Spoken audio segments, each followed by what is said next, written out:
हजरत उमर इस्लाम के दूसरे खलीफा थे, जिन्होंने 734 से 744 ईस्वी तक शासन किया।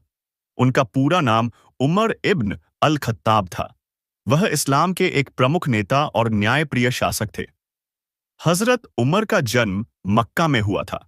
उनके पिता अल खत्ताब एक प्रतिष्ठित व्यक्ति थे और उनकी माता हंतमा बिन्त हिशाम एक अच्छे परिवार से थीं।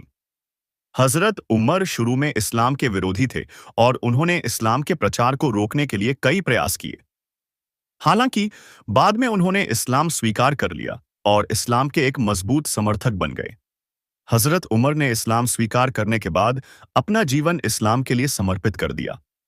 उन्होंने पैगंबर मोहम्मद के साथ कई महत्वपूर्ण घटनाओं में भाग लिया और इस्लाम के प्रसार में महत्वपूर्ण भूमिका निभाई।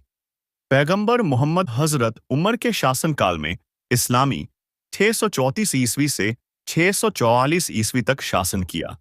साम्राज्य का विस्तार हुआ। उनकी हुकूमत में अरब प्रायद्वीप, मिस्र, सीरिया, फिलिस्तीन और इराक शामिल थे। उनकी सैन्य विजयों और प्रशासनिक सुधारों ने इस्लामी साम्राज्य को मजबूत बनाया। हजरत उमर के शासनकाल में कई महत्वपूर्ण सैन्य अभियान चलाए गए, जिनमें सीरिया, मिस्र और इराक की विजय शामिल थी। उनकी सैन्य विजयों ने इस्लामी साम्राज्य की सीमाओं का विस्तार किया और इसकी शक्ति को बढ़ाया। हजरत उमर ने प्रशासनिक सुधारों की शुरुआत की, जैसे कि न्यायपालिका की स्थापना, कर प्रणाली का सुधार और सेना का संगठन। उन्होंने प्रशासन को अधिक कुशल और न्यायप्रिय बनाने के लिए कई कदम उठाए। हजरत उमर न्यायप्रियता के लिए जाने जाते थे। उन्होंने न्यायपालिका को स्वतंत्र बनाया और न्याय के लिए कठोर कदम उठाए। उनकी न्यायप्रियता ने इस्लामी साम्राज्य में एक नए युग की शुरुआत की। हजरत उमर की विरासत आज भी जीवित है। उनकी न्यायप्रियता, प्रशासनिक क्षमता और सैन्य विजयों ने उन्हें इस्लाम के इतिहास में एक महान शासक के रूप में स्थापित किया।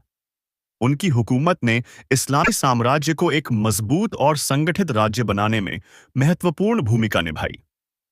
हजरत उमर का जीवन इस्लाम के इतिहास में एक महत्वपूर्ण अध्याय है। उनकी न्यायप्रियता, प्रशासनिक क्षमता और सैन्य विजयों ने उन्हें एक महान शासक के रूप में स्थापित किया। उनकी हुकूमत ने इस्लामी साम्राज्य को मजबूत और संगठित बनाया और उनकी विरासत आज भी जीवित है।